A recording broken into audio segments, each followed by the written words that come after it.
ونستعينه ونستغفره ونؤمن به ونتوكل عليه ونعوذ بالله من شرور أنفسنا ومن سيئات أعمالنا من يهده الله فلا مضل له ومن يضلله فلا هادي له ونشهد أن لا إله إلا الله وحده لا شريك له ونشهد أن محمدا عبده ورسوله أما بعد فأعوذ بالله السميع العليم من الشيطان الرجيم سبحان ربك رب العزة عما يصفون وسلام على المرسلين والحمد لله رب العالمين۔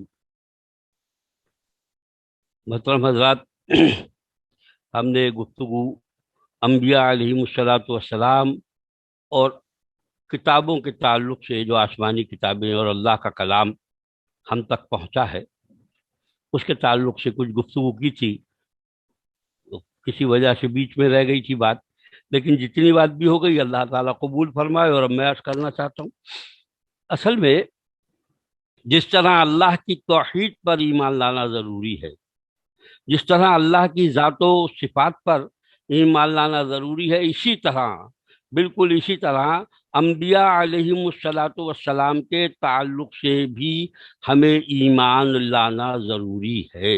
جس طرح اللہ کی ذات و صفات کا ماننا اور جاننا ضروری ہے کہ تاکہ ہم کسی غلط اشکال میں پڑھ کر، شبہ میں پڑھ کر کوئی ایسی بات ہماری زبان سے سرزد نہ ہو جائے جو خداوند قدوس کے صفات کے مخالفت کرتی ہو اور کفر سرزد ہو جائے، اس لیے ان تمام باتوں کا جاننا ضروری ہے۔ اسی طرح یہ بھی جاننا ضروری ہے کہ نبی کے لیے کیا جائز ہے، نبی کو کس طرح سے ماننا چاہیے، اور کیا اس کو ماننے میں واجب ہے، کیا نبی کے لیے محال ہے، اور کیا انبیاء علیہم والسلام کے لیے جائز ہے، کیا بات ہمیں کفر تک پہنچا دے گی اور کیا بات ہمارا ایمان سلامت رکھے گی۔ نبی بشر اس بشر کو کہتے ہیں جس کو اللہ تعالیٰ نے ہدایت تامہ کے لیے اس پر وحی بھیجی ہو اور اسے نبی منتخب کیا ہو۔ تمام انبیاء بشر تھے، کوئی جن، کوئی عورت، کوئی فرشتہ نبی نہیں ہوا۔ رسول تو فرشتے ہیں لیکن نبی کوئی فرشتہ نہیں ہوا، نبی کوئی عورت نہیں ہوئی، نبی کوئی جن نہیں ہوا۔ اللہ تعالیٰ کا اپنا فضل اور کرم جس ذات پر ہوتا ہے اس کو وہ نبی منتخب فرماتا ہے، اور جس کو نبی منتخب فرماتا ہے اس میں ساری وہ صفات، تمام اعلیٰ ترین صفات اس پر رکھتا ہے، اس کو عطا فرماتا ہے۔ اس کی عقل، ان کی فہم و فراست، ان کی عظمت تمام مخلوقات سے بلند ہوتی ہے۔ کوئی بہت پڑھا لکھا، بہت قابل، بہت حکیم، بہت دانا ان کی عقل کا ہزارواں اور لاکھویں حصے کے بھی برابر نہیں ہوتا۔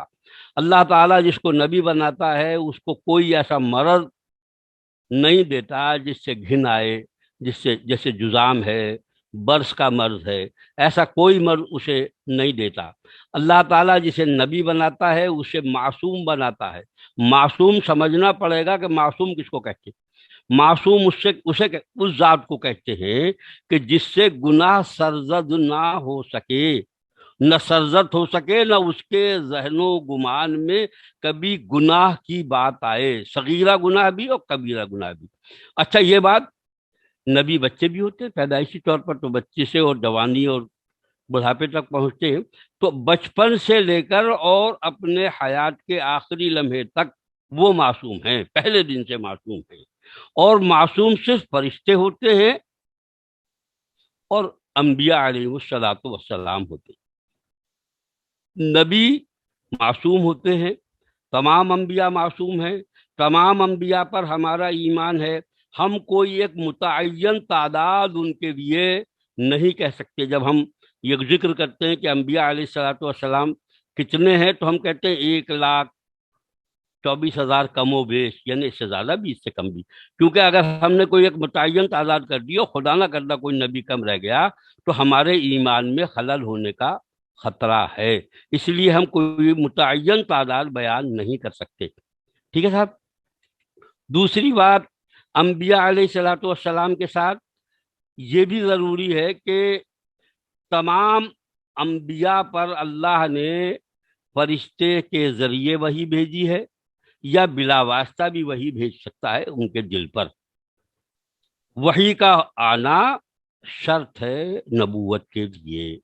اور اسی لیے جتنی آسمانی کتابیں اتری وہ انبیاء علیہ الصلوۃ والسلام پہ اتری. بہت سارے چھوٹی چھوٹی کتابیں بھی اتری اور بڑی بڑی کتابیں بھی اتری. جیسے حضرت، میں نے اس دن بھی عرض کیا تھا، پھر تجدید کر لیتے ہیں، حضرت موسیٰ علیہ الصلوۃ والسلام پر توریت اتری، حضرت داؤد علیہ الصلوۃ والسلام پر زبور اتری، حضرت عیسیٰ علیہ الصلوۃ والسلام پر انجیل اتری، محمد رسول اللہ صلی اللہ تعالی علیہ وسلم پر قرآن عظیم اللہ تعالیٰ نے نازل کیا. کتابوں کے تعلق سے ایک بات اور سمجھ لیجیے، جتنی کتابیں اتری سب ایک ساتھ نازل ہوئیں سوائے قرآن مجید کے.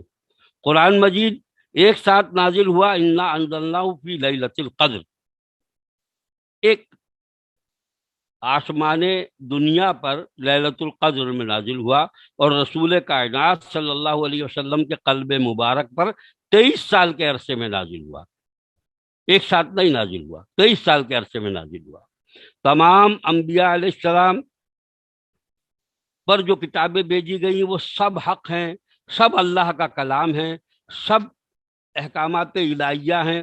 یہ الگ بات ہے کہ پچھلی تمام کتابوں پر کی حفاظت کی ذمہ داری اللہ نے ان کے ماننے والوں پر دی تھی. یعنی جو ان کی امتیں تھیں ان کی ذمہ داری، اس کتاب کی ذمہ داری ان کے ماننے والوں پر تھی. لیکن اس کتاب قرآن مقدس کی یہ خصوصیت ہے کہ اللہ تعالیٰ نے اس کتاب کو، اس کی حفاظت کی ذمہ داری اپنے اوپر دی. نحن نزلنا الذکر وإنا لہ لحافظون، ہم نے اس ذکر کو نازل فرمایا ہے اور ہم ہی اس کی حفاظت کرنے والے ہیں. اور یہی وجہ ہے کہ حضرت داؤد علیہ الصلوۃ والسلام کو اپنی کتاب زبانی یاد تھی، توریت کے بھی حافظ تھے. بقیہ ہم پرانی تاریخوں میں یہ بات نہیں دیکھنے کو ملتی کہ کسی کو توریت یا انجیل یا زبور زبانی یاد ہو. لیکن قرآن مقدس کے لیے تو یہ ایک عام سی بات ہے. بچہ بچہ قرآن مجید کا حافظ ہے، جو حفظ کرنا چاہے وہ حافظ ہو سکتا ہے. جب کوئی بات ان کتابوں کی ہمارے سامنے پیش ہو اور ہماری کتاب سے وہ بات مطابقت رکھتی ہو تو ہم اس کی تصدیق کریں گے، اور اگر ہماری کتاب سے مطابقت نہیں رکھتی تو ہم اس کی تصدیق نہیں کریں گے اور یہ مانیں گے کہ ہو سکتا ہے انہوں نے تحریف کر دی ہو، یعنی انہوں نے گھٹا بڑھا دیا ہو اس کتاب میں. لیکن کتاب پر من حیث الکتاب ہمارا ایمان ہے. ہم ساری کتابوں پر، سارے صحیفوں پر ایمان رکھتے ہیں. تمام انبیاء علیہ الصلوۃ والسلام جن کو اللہ تعالیٰ نے اس دنیا میں بھیجا ان پر ہمارا ایمان ہے، اور ایسا ایمان ہے جیسے محمد رسول اللہ پر ہمارا ایمان ہے. میں نے کیوں کہا یہ بات؟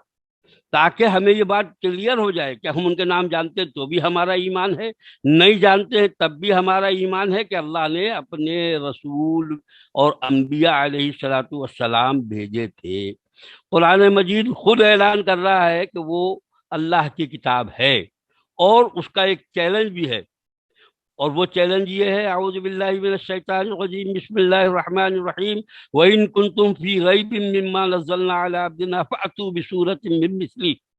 اگر تمہیں اس کتاب کو جو ہم نے اپنے خاص بندے محمد رسول اللہ صلی اللہ علیہ وسلم پر بھیجی ہے، کوئی اتاری ہے، تو اگر تمہیں کوئی شک ہے تو اس کے مثل کوئی چھوٹی سی صورت ہی بنا لاؤ، کہیں سے کہہ لو، اور اللہ کے سوا جتنے تمہارے حمایتی ہیں ان سب کو لے آؤ. یہ 1400 سال پہلے دیا ہوا چیلنج ہے جس کو آج تک کوئی قبول نہیں کر سکا. آج تک کوئی اس بات پر نہیں کر سکا کہ جتنے حمایتی ہیں بلا لاؤ اگر تم سچے ہو. تو ہم اس بات پر یقین کرتے ہیں. تمام انبیاء علیہ الصلوۃ والسلام پر جو کتابیں نازل ہوئیں ان کا ہمیں علم ہے یا نہیں ہے، ہمارا ایمان ان پر ہے. ہم جانتے ہیں حضرت آدم علیہ الصلوۃ والسلام پہلے نبی ہیں ان کی اولاد. اس کے بعد ہمیں کوئی تاریخ نہیں پڑ رہا ہے کہ ان کا سلسلہ ہمیں معلوم ہو، لیکن وہ نام جو قرآن مقدس میں ہیں وہ انبیاء علیہ الصلوۃ والسلام کے اسم مبارکہ جو قرآن مقدس میں ہے وہ آپ کو علم ہے. حضرت موسیٰ علیہ السلام، حضرت ابراہیم علیہ السلام، حضرت نوح علیہ السلام، حضرت زکریہ علیہ السلام، بہت سارے انبیاء علیہ الصلوۃ والسلام ہیں جن کا ذکر قرآن مجید میں ہے نام کے ساتھ، اور ان کے چھوٹے چھوٹے واقعات بھی ہیں. انجیل کو بھی قرآن مجید نے کوٹ کیا ہے، بتایا ہے. زبور کو بھی کوٹ کیا ہے قرآن مجید نے. اعوذ باللہ من الشیطان الرجیم وَلَقَدْ كَتَبْنَا فِي الزُّبُورِ إِنَّ الْأَرْضَ يَرِثُهَا عِبَادِيَ الصَّالِحُونَ. ہم نے زبور میں یہ بتا دیا تھا کہ ہمارے صالح بندے ہی اس زمین کے وارث ہوں گے. تو یہ آیت زبور میں تھی. جیسے میں نے اس دن عرض کیا تھا کہ سبح اسماء قرآن مقدس کی جو صورت ہے وہ اس کا اللہ تعالیٰ نے کہا کہ یہ جو احکامات اور یہ باتیں جو ہم نے تمہیں بتائی ہیں وہ دوسری کتابوں میں بھی ہیں، اس کو آپ مطالعہ کریں گے تو آپ کو اندازہ ہو جائے گا. ہمارے انبیاء علیہ الصلوۃ والسلام کے تعلق سے عقیدہ عقائد کا درستی کے لیے ہمیں یہ پتہ ہونا چاہیے کہ وحی نبوت و انبیاء کے لیے خاص ہے. وحی جو ہے وہ نبی کو ہی آئے گی. حالانکہ قرآن مجید میں اختصار سے ایک جملہ بتانا چاہتا ہوں. وہ اوحا ربک الی النحل، اللہ نے شہد کی مکھی پر وحی کی. وہ اوحینا الی ام موسیٰ، ہم نے موسیٰ کی والدہ پر وحی کی. تو وہاں وحی کے معنی وحی نبوت نہیں ہے یا وحی احکام نہیں ہے، بلکہ ایک بات جو ان کے دل میں القاء کی، چاہے وہ شہد کی مکھی ہو یا حضرت موسیٰ علیہ الصلوۃ والسلام کی والدہ ہوں، ان کے دل میں جو آپ جب قرآن پڑھیں گے تو یہ وہ اوحینا کا لفظ پڑھیں گے تو آپ سوچیں گے، تو یہ سمجھ لیجئے کہ وحی نبوت صرف انبیاء کے لیے خاص ہے، اور جو اسے کسی غیر نبی کے لیے وحی مانے وہ کافر ہے.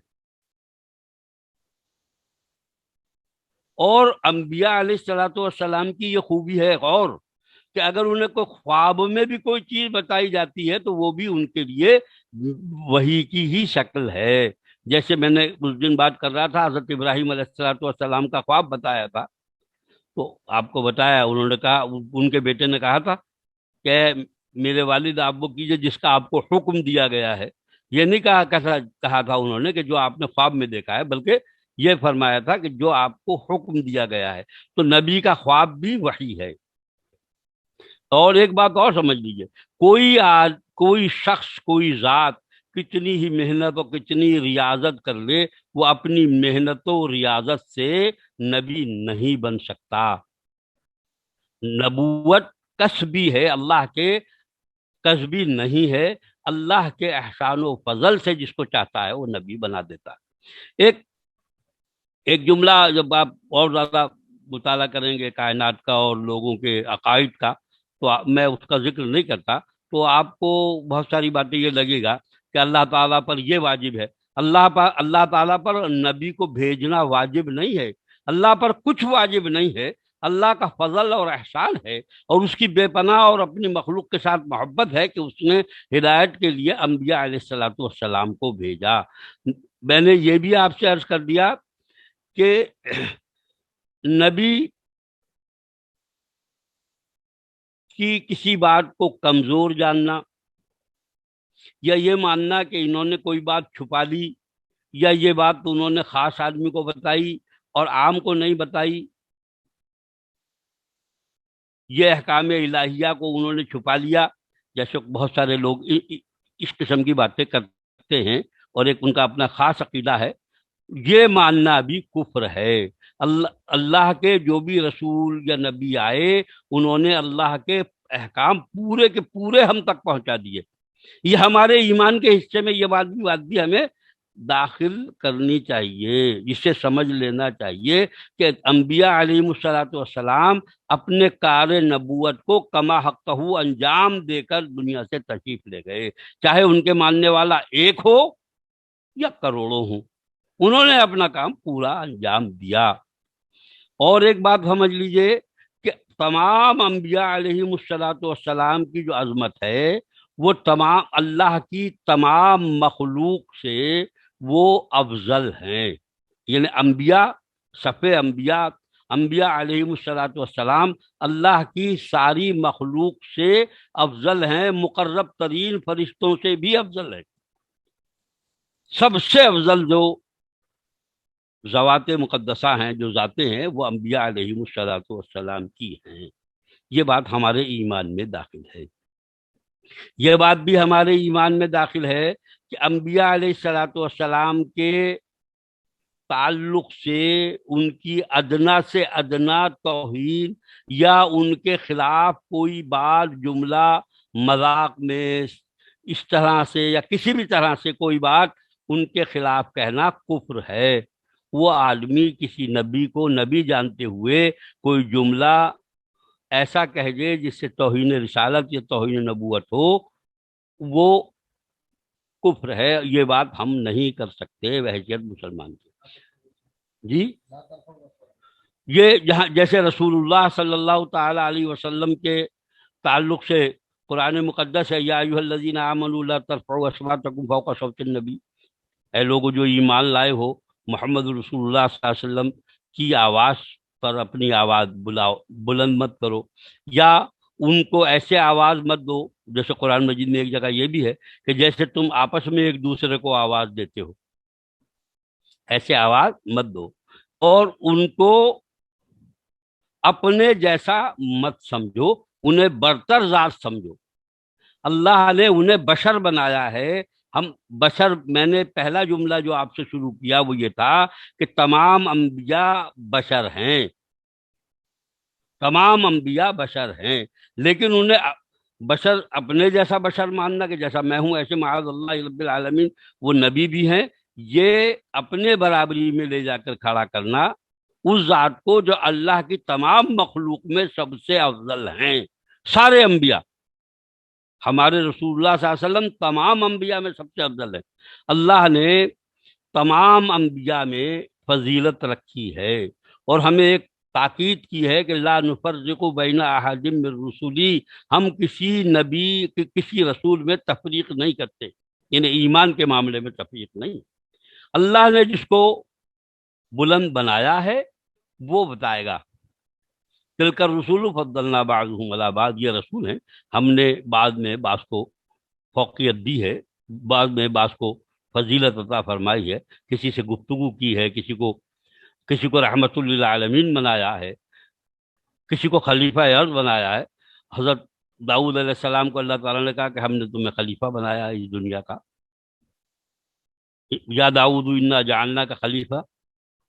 تو یہ اللہ تعالیٰ جو تخصیص فرما دے اور فضل فرما دے وہ ہے۔ دوسرا یہ بات ماننا کہ انبیاء علیہ الصلاۃ والسلام کو علم غیب نہیں ہوتا، یہ بھی ایک گمراہی کی بات ہے۔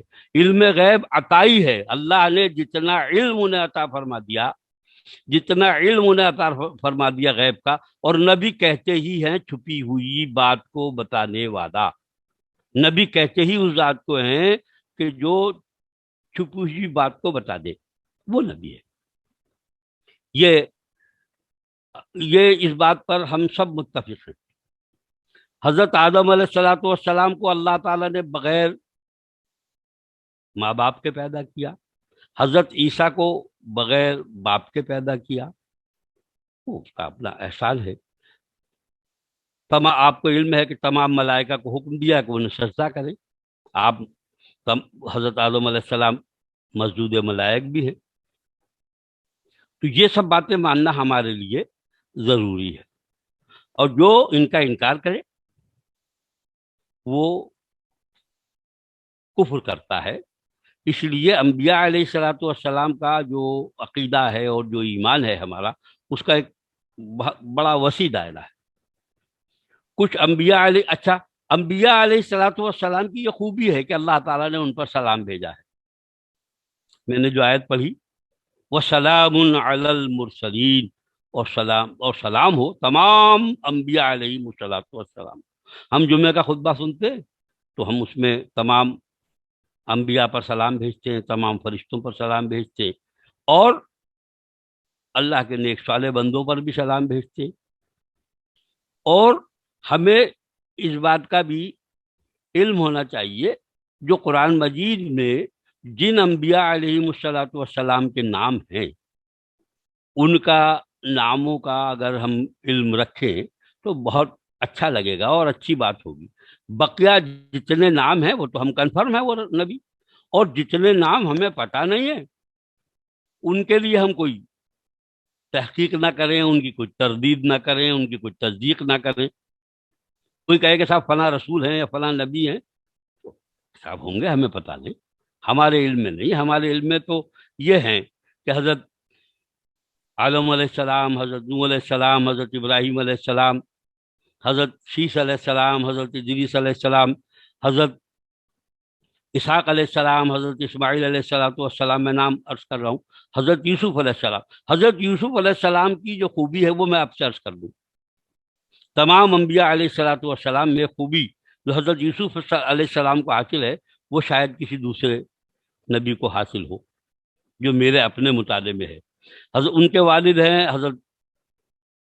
حضرت یوسف کے والد کا نام ہے یعقوب علیہ السلام، ان کے دادا کا نام ہے حضرت اسحاق علیہ السلام، ان کے پردادا کا نام ہے حضرت ابراہیم علیہ السلام والسلام.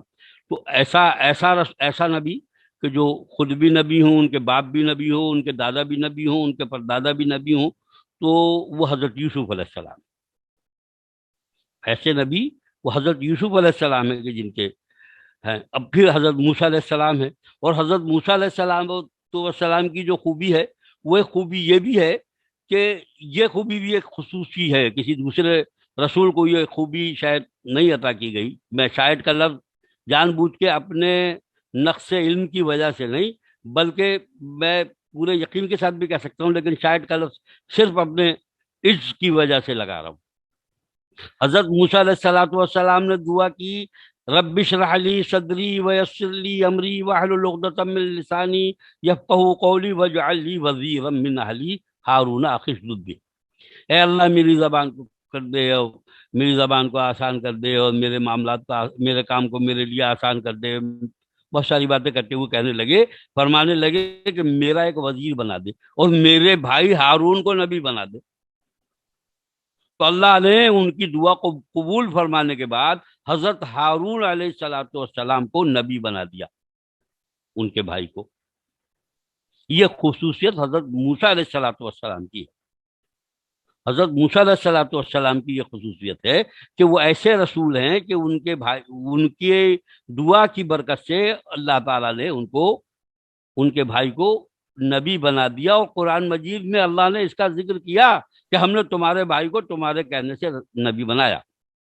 یہ خصوصیت حضرت موسیٰ علیہ السلام کی ہے. حضرت ہارون علیہ السلام، ابھی نام بتاتے میں کچھ اور بتا دوں آپ کو نام. حضرت شعیب علیہ السلام، حضرت لوط علیہ السلام، حضرت داؤد علیہ السلام، حضرت سلیمان علیہ السلام. حضرت سلیمان علیہ السلام کی یہ خوبی ہے کہ حضرت سلیمان علیہ السلام وہ اکیلے ایسے نبی ہیں کہ جن کو اللہ نے حکومت عطا فرمائی. وہ نبی بھی ہیں اور بادشاہ بھی ہیں، اور ان کی دعا یہ ہے کہ اللہ جیسی نبوت اور جیسی سلطنت مجھے عطا فرما، اللہ کسی کو بھی ایسی سلطنت میرے بعد مت دیجو. یہ قرآن مجید میں یہ دعا ہے. اور اس کی خوبی یہ ہے کہ ان کی ہواؤں پر حکومت تھی، اجنہ پہ حکومت تھی، پرندوں پہ حکومت تھی، حتیٰ یہ کہ وہ چھوٹے چھوٹے جانوروں کی آواز بھی سنتے تھے. وہ ان کا لشکر نکلا ہوا جا رہا ہے، ایک چیٹی بولی قالت نملۃ یا ایھا النمل ادخلوا مساکنکم. ایک چیٹی بولی ہے، چیٹیوں اپنے بلوں میں داخل ہو جاؤ کہ سلیمان کا لشکر آ رہا ہے، کبھی کبھی تم کچلی جاؤ. حضرت سلیمان علیہ السلام نے جب یہ بات سنی تو وہ مسکرانے لگے. معلوم ہوا کہ ان کو جانوروں کی آواز سمجھ میں آتی تھی. قرآن مجید میں جو ایک جگہ قرآن مجید میں 114 جگہ بسم اللہ ہے صورتوں سے پہلے، لیکن حضرت سلیمان علیہ السلام کے خط میں بسم اللہ الرحمن الرحیم. وہ چھوٹا سا واقعہ آپ کو سنا دوں پھر عرض کروں، تاکہ انبیاء علیہ السلام کے نام اور بتاؤں گا میں. حضرت سلیمان علیہ السلام نے پوچھا کہ ہدہد کہاں ہے؟ مجھے نظر نہیں آئی. یہ قرآن میں ہے، کوئی حدیث کی کوئی اور دوسری بات نہیں عرض کر رہا میں. حدود نظر نہیں آ رہا مجھے، اگر وہ کوئی معقول عذر نہیں لایا اپنی موجودگی کا، کیونکہ ان کے دربار میں تمام پرندے اور درندے اور تمام اجنہ اور سب ہوتے تھے، تو نہیں حدود نظر آیا تو وہ پوچھا، معلوم کیا. اب حدود آیا دیر سے، اس نے کہا بھائی کیوں دیر سے آئے؟ تو اس نے کہا میں بڑا فلاں جگہ گیا تھا، وہاں میں نے جا کے دیکھا ایک عورت ہے، وہ بادشاہ ہے، اور وہ جو ہے وہ سورج کی پرستش کرتے ہیں، جبکہ اللہ کی پرستش کرنی چاہیے، اللہ جو عرش عظیم والا ہے اس کی عبادت کرنی چاہیے، اس پر سجدے کی آیت بھی ہے۔ تو حضرت سلیمان علیہ السلام نے خط لکھا اور کہا کہ اسے حضور کو دیا کہ جاؤ یہ خط دیا انہیں، اور اس میں لکھا ہوا تھا انہ من سلیمان وانہ بسم اللہ الرحمن الرحیم اللہ تعالی ولی واتونی مسلمین۔ یہ قرآن مجید میں حضرت سلیمان علیہ السلام کا پورا خط دیا ہے، اور اس سورت کا نام سورہ نمل ہے، یعنی چیوٹی کی سورت۔ تو حضرت سلیمان علیہ السلام ایسے نبی تھے کہ جنہیں اللہ نے وہ نبوت عطا فرمائی اور وہ سلطنت عطا فرمائی کہ جو تاحین قیامت کسی کو وہ عطا نہیں کی جائے۔ حضرت ایوب علیہ الصلوۃ والسلام ایک نبی ہیں جو صبر ایوب جن کا مشہور ہے، آپ نے سنا ہوگا کہ حضرت ایوب علیہ الصلوۃ والسلام نے بڑا صبر فرمایا، بڑی تکالیف و مصائب اٹھائے اور بڑی تکلیفیں اور بڑے مصائب ہوئے، اور اللہ کے ایسے نبی ہیں کہ جنہوں نے صبر کی انتہا کر دی، جو اللہ تعالیٰ نے قرآن مجید میں ان کا ذکر صابرین میں بھی کیا ہے۔ تو وہ حضرت زکریا علیہ الصلوۃ والسلام وہ نبی ہیں کہ جنہوں نے پرورش کی ہے حضرت مریم سلام اللہ علیہا کی، حضرت عیسیٰ علیہ السلام کی والدہ کی، حضرت زکریا۔ اور ان کا ایک واقعہ یہ ہے حضرت زکریا کا کہ حضرت مریم کی وہ پرورش فرما رہے ہیں اور ان کو کفالت فرما رہے ہیں، تو وہ ان کے کمرے میں جو گئے تو انہوں نے جا کے دیکھا کہ وہ پھل رکھے ہیں ان کے یہاں، کچھ ایسا رزق اللہ تعالیٰ کی طرف سے رکھا ہے، جیسے بے موسم پھل کہتے ہیں وہ رکھے، ان کو یہ کہاں سے آئے؟ وہ کہ یہ اللہ کی طرف سے آئے۔ تو جب انہوں نے دیکھے پھل اور اولاد بھی پھل ہے، تو وہ ان کے اولاد نہیں تھی اس وقت تک، تو انہوں نے اللہ سے دعا کی اللہ مجھے اولاد عطا فرما۔ قرآن مجید میں یہ ذکر ہے، حضرت زکریا علیہ السلام نے دعا فرمائی، اللہ تعالیٰ نے ان کی بیوی ان کی دعا قبول فرما لی اور انہیں اولاد عطا فرمائی، اور یہ کہا کہ تمہارے بیٹا ہوگا، ان کا نام یحییٰ ہوگا، جو آج تک نہیں رکھا گیا کسی کا، حضرت یحییٰ علیہ الصلوۃ والسلام، جو نبی بھی ہوں گے اور صالح بھی ہوں گے، اور بہت ساری باتیں اللہ تعالیٰ نے ان کی شفاعت ان کے پیدا ہونے سے پہلے بیان فرما دی، اور یہ بھی فرمایا کہ ان کے پیدا ہونے کے وقت کا یہ وقت ہوگا کہ جب تم 3 دن تک کسی سے کلام نہیں کر سکو گے۔ یہ ہیں حضرت زکریا علیہ الصلوۃ والسلام۔ ایک ہے حضرت یونس علیہ السلام، جن کا ذکر بھی آپ نے خوب سنا ہوگا، اور جن کے تعلق سے ایک آیت ہے جسے آیت کریمہ کہتے ہیں، جو مشہور ہے، ان کی دعا ایک جو ہے، ان کی جو دعا ہے وہ آیت کریمہ کے نام سے مشہور ہے، اور وہ آیت ہے لا الہ الا انت سبحانک انی کنت من الظالمین، لا الہ الا انت سبحانک انی کنت من الظالمین۔ یہ مچھلی کے پیٹ میں رہے اور پھر اللہ کے حکم سے انہوں نے یہ دعا کی اللہ سے، اور اللہ نے انہیں بچا دیا۔ یہ بڑا مشہور واقعہ قرآن مجید میں بھی ہے۔ اور حضرت ادریس علیہ السلام کا ذکر اس دن بھی میں نے شاید کیا تھا۔ حضرت ادریس علیہ السلام والسلام وہ نبی ہیں کہ جو جیسے حضرت عیسیٰ علیہ السلام والسلام کو زندہ آسمان پر اٹھا لیا گیا تھا، ایسے ہی حضرت ادریس علیہ السلام والسلام کو اللہ نے آسمان پر اٹھا دیا۔ وَاذْكُرْ فِي الْكِتَابِ ادریس انہ کان صدیقا نبیا وَرَفَعْنَاهُ مَكَانًا عَلِيًّا، اللہ تعالیٰ نے انہیں آسمان اٹھا لیا تھا۔ ایک حضرت ذوالکفل ہیں، ایک حضرت صالح ہیں، ایک حضرت عزیر علیہ الصلوۃ والسلام ہیں، جن کو یہودی اللہ کا بیٹا کہتے ہیں، حضرت عزیر کو، جن کا واقعہ یہ ہے کہ وہ کسی شہر سے نکل رہے تھے تو انہوں نے دیکھا کہ وہ شہر تباہ ہے، کہ اللہ تعالیٰ کیسے زندہ کرے گا، کیا کرے گا، تو وہ 100 سال تک سوتے رہے، اور اللہ نے ان کے ساتھ جو کھانا تھا وہ تو ایسے ہی رہا تر و تازہ، ان کے پاس جو گدھا تھا وہ مر گیا، اس کا پورا قصہ قرآن مجید نے بیان کیا۔ تو تقریباً یہ ہیں۔ اور پھر ایک ہمارے حضور صلی اللہ تعالی علیہ وسلم سید المرسلین رحمت للعالمین صلی اللہ علیہ وسلم ہیں جو آخری نبی ہیں، اور یہ بھی ہمارے ایمان کا تقاضا ہے کہ محمد رسول اللہ کو ہمیں آخری نبی ماننا ہے۔ ما کان محمد ابا احد من رجالکم ولکن رسول اللہ وخاتم النبیین وکان اللہ بکل شیء علیما۔ محمد صلی اللہ تعالی علیہ وسلم خاتم النبیین ہیں۔ یہ آیت میں نے آپ کے گوش گزار کر دی۔ محمد رسول اللہ صلی اللہ علیہ وسلم پر یہ ایمان رکھنا کہ وہ اللہ کے رسول ہیں، اور یہ ایمان رکھنا کہ وہ خاتم النبیین ہیں، ہمارا ایمان کا جزو لا ینفک ہے۔ کیونکہ آپ جانتے ہیں کہ کچھ لوگ ایسے بھی پیدا ہو گئے ہیں اس دنیا میں جو رسول اللہ کو خاتم النبیین نہیں مانتے اور ان کے بعد بھی نبوت کا سلسلہ جاری مانتے ہیں۔ تو ہمارا خاتم النبیین ماننا فرض عین ہے۔ اور جتنی باتیں میں نے آپ سے عرض کی ہیں ان میں اللہ کرے آپ کو سب یاد رہیں، لیکن یہ بات پھر سن لیجئے کہ نبی بشر ہوتے ہیں، نبی جن یا فرشتہ یا عورت نہیں ہو سکتے، اور نبی اللہ کی طرف سے ہی بھیجے ہوئے ہوتے ہیں، اور نبی پر وحی نازل ہوتی ہے۔ جس پر وحی نازل نہ ہو وہ نبی نہیں ہوتا ہے۔ نبی وہ ہے جو معجزہ دکھائے۔ اب میں معجزہ اور بتا دوں آپ کو۔ معجزہ کہتے ہیں عاجز کر دینے والا۔ کسے کہتے ہیں؟ عاجز کر دینے والا،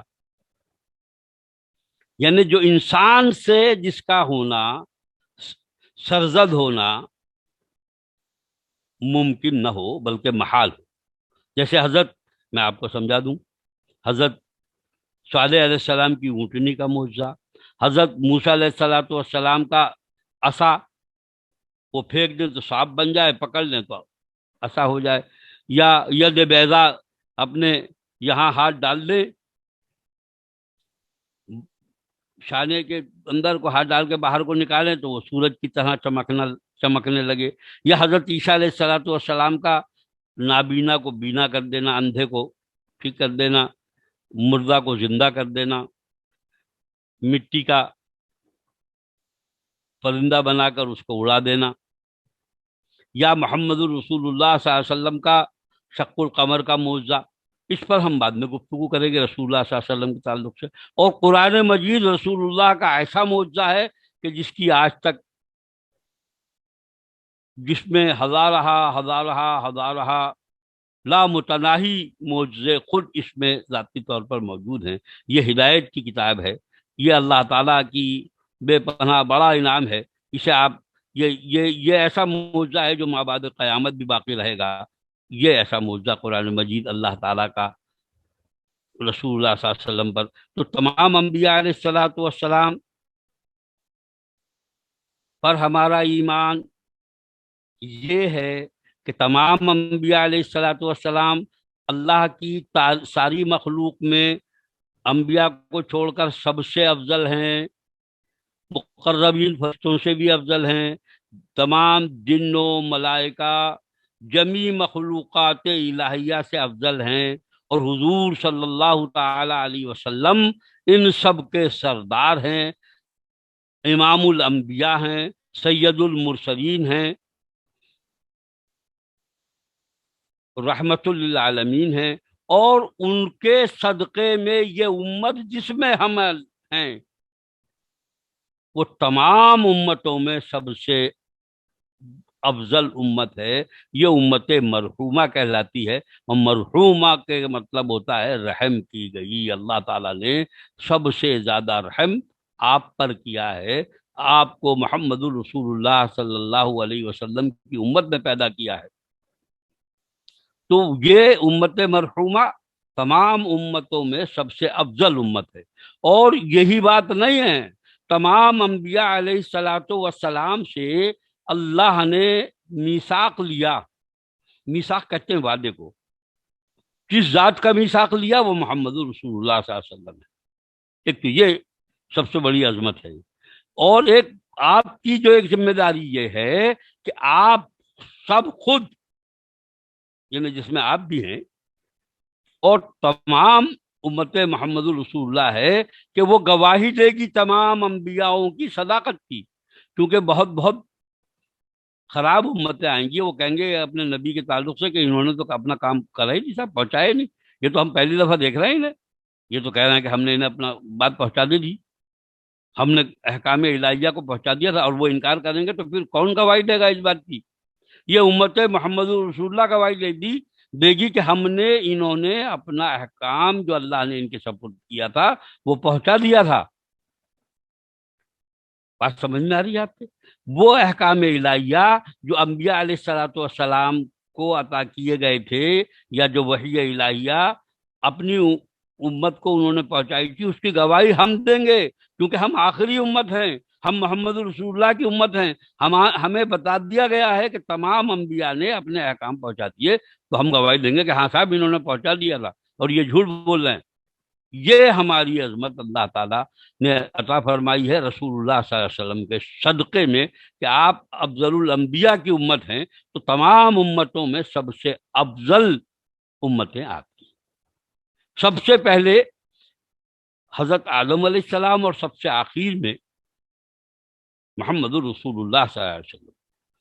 محمد الرسول اللہ صلی اللہ علیہ وسلم کی عظمت یہ ہے کہ حضور فرماتے ہیں کان النبی و آدم بین الماء والطین، میں نبی تھا اور آدم پانی اور مٹی کے درمیان میں تھے، یعنی حضرت آدم علیہ السلام ابھی پیدا بھی نہیں ہوئے تھے، اور محمد الرسول اللہ صلی اللہ علیہ وسلم اللہ کے نبی تھے۔